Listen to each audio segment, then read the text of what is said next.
Nesse ensaio de hoje, nós vamos falar um pouco sobre a evolução histórica do financiamento estudantil no Brasil, para entender um pouco como tudo começou e a origem da capitalização de juros nos contratos e como a taxa de juros sofreu alterações ao longo do tempo, em razão da mudança do mercado financeiro com relação à taxa de juros, que consequentemente refletiu no financiamento, que retardou um pouco no acompanhamento do mercado financeiro e, portanto, elevou muito o número de inadimplentes no programa.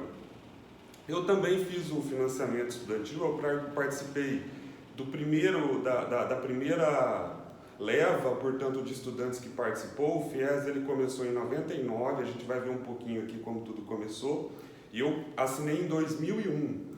Então, a taxa de juros que na época eu assinei era de 9%, capitalizada mensalmente, uma taxa de juros considerada alta, considerando a realidade do mercado financeiro naquela época.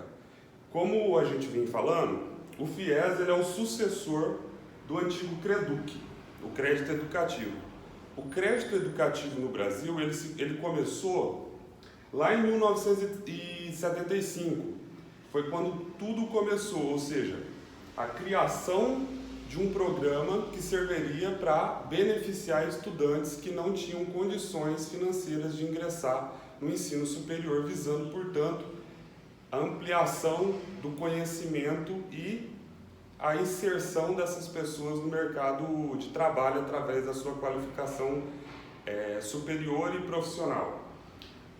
Em 76 foi foi quando houve o primeiro CREDUC, o primeiro crédito educativo no Brasil. Foram financiados, acho que 83 mil estudantes.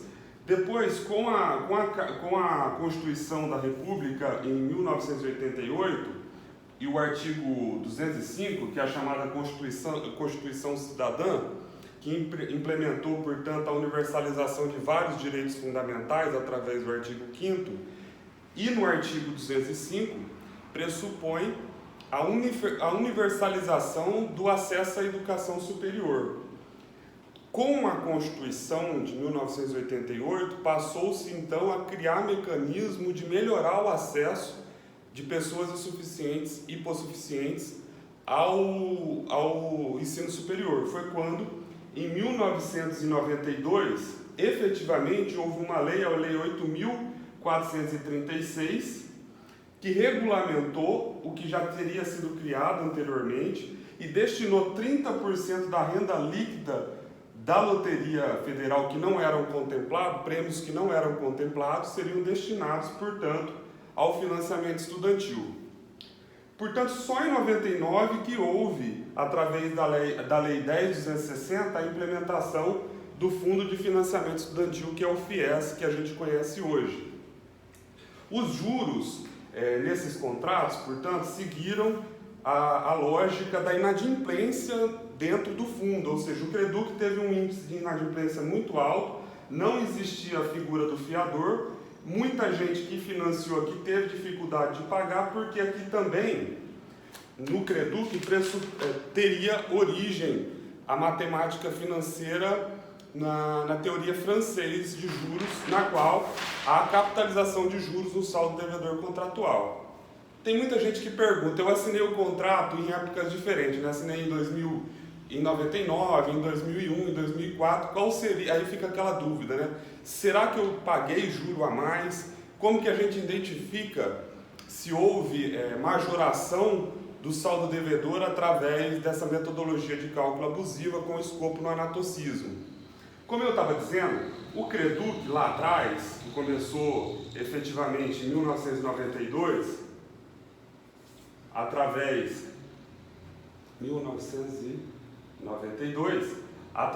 da Lei 8.432, que instituiu, portanto, o CREDUC, os juros, a taxa de juros nesse contrato, a taxa de juros era de 6,5% ao ano.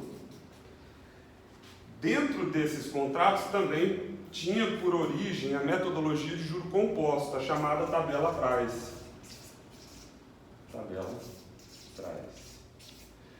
Esses sistemas e essa taxa de juro era considerada elevada considerando o mercado da época, tanto que teve um índice de inadimplência muito grande. Aqui ainda não existia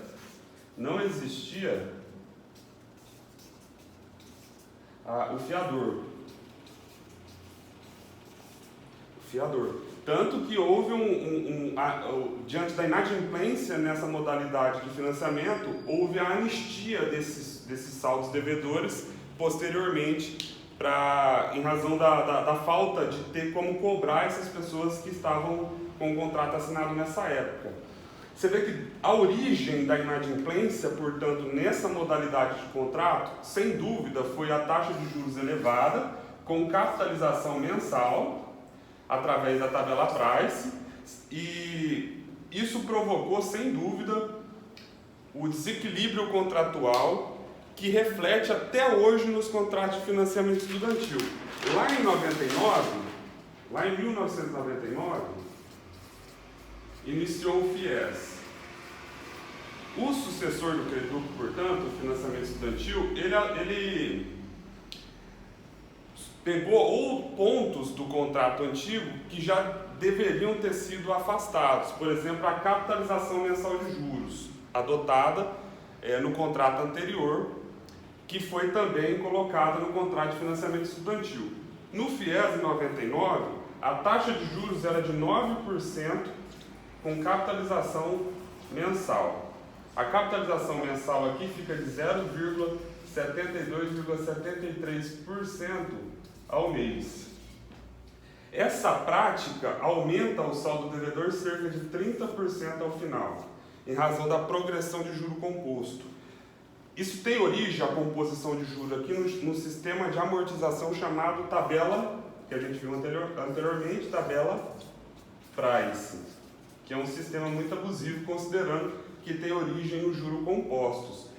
O juro de 9%, portanto, muito acima do que estava previsto no antigo contrato, era uma segurança para que as instituições financeiras pudessem ter como garantia de solvência dentro dessa nova modalidade contratual. Só que isso não acompanhou o mercado financeiro. Veja que depois o financiamento começou em 1999 com a taxa de juros de 9% capitalizada mensalmente.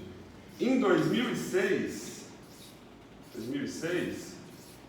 essa taxa foi reduzida para 6,5%. Em 2010, posteriormente, foi reduzida para 3,4%.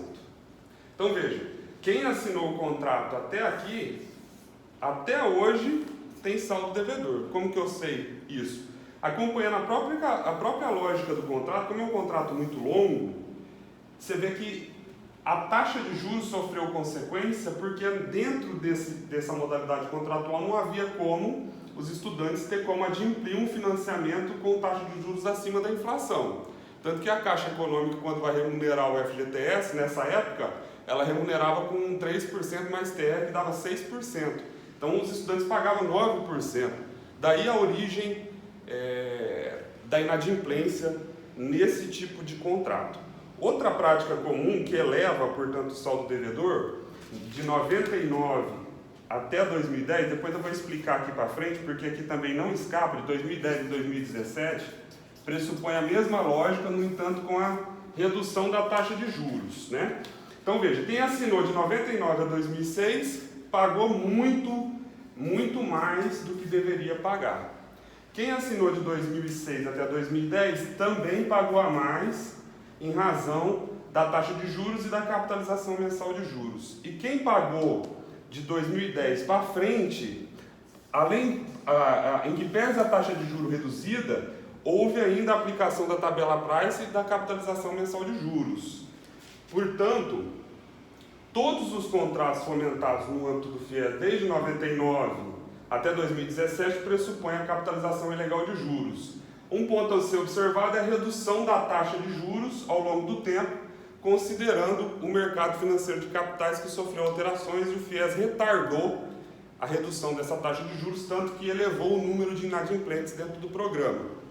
A nossa recomendação é que nessa linha do tempo aqui fica claro, ou seja, quem assinou aqui na primeira leva, com certeza quem pagou tem saldo credor. Aqui o saldo credor está entre 30% a 40% do saldo paga maior com correção em juros, dá um saldo bastante substancial.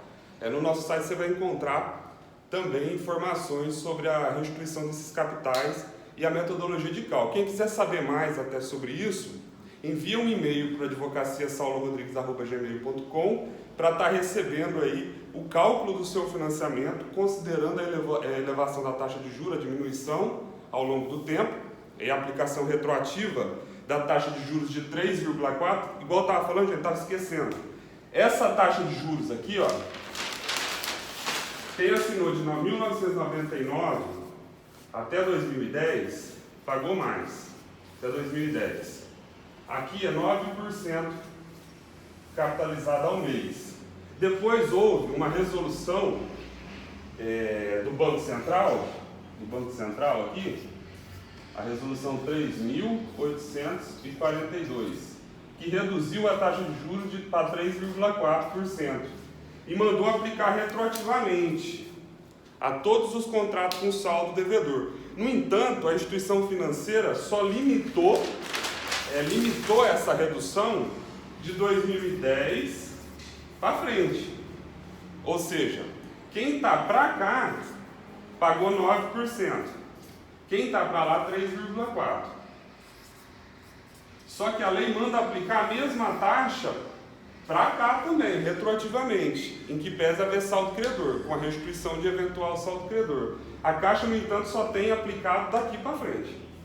Então tem gente que tem saldo devedor, que a dívida está absurda, considerando a multa moratória de 2% e a cláusula penal de 10% ainda, que o estudante tem que pagar. Isso majora a dívida aí cerca de 60%. Teve cálculo aqui que a instituição cobra 79 mil do estudante, que já está há muitos anos, e que o mesmo, considerando a mesma sistemática contratual, excluindo a capitalização e aplicando a redução da taxa, o mesmo cálculo cai para 31 mil. Ou seja, é uma mágica financeira que a instituição faz para alongar o número de prestações e, portanto, majorar o saldo devedor através da capitalização mensal de juros.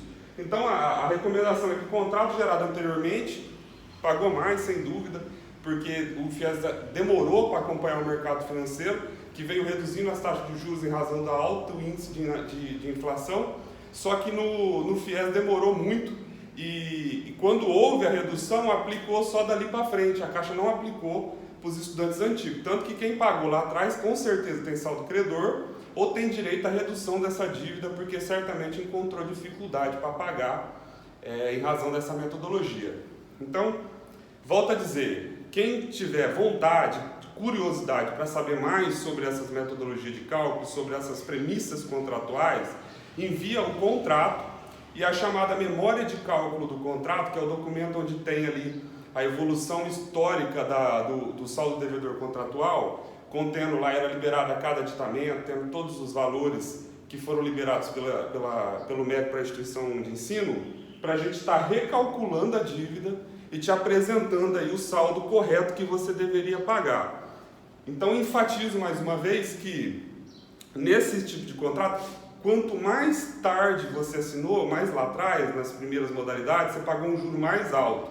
Você tem direito à redução dessa taxa de juros, à descapitalização e à amortização da prestação antes da correção do saldo. Só essas três premissas contratuais reduz o saldo devedor aí cerca de 30% a 40% ou mais e dá origem, portanto, à restituição do capital empregado indevidamente pelo estudante para saldar essa dívida. Recomendo, portanto, a revisão em todos os tipos de contrato do financiamento que teve por origem a capitalização mensal de juros. Nos próximos vídeos a gente vai estar falando mais sistematicamente sobre esses parâmetros contratuais, elegendo um critério para a gente discutir abertamente e ampliar a discussão. Quem quiser saber mais, eu peço que acompanhe o meu canal no YouTube ou no Facebook para a gente estar evoluindo aí os seus conhecimentos com relação a esse tipo de contrato, para que você possa no futuro ter a real noção do que ser feito, até porque, volto a dizer, Eu fiz o financiamento estudantil, eu tenho maior apreço por esse programa e a minha intenção é tornar ele melhor para as pessoas que participam no futuro.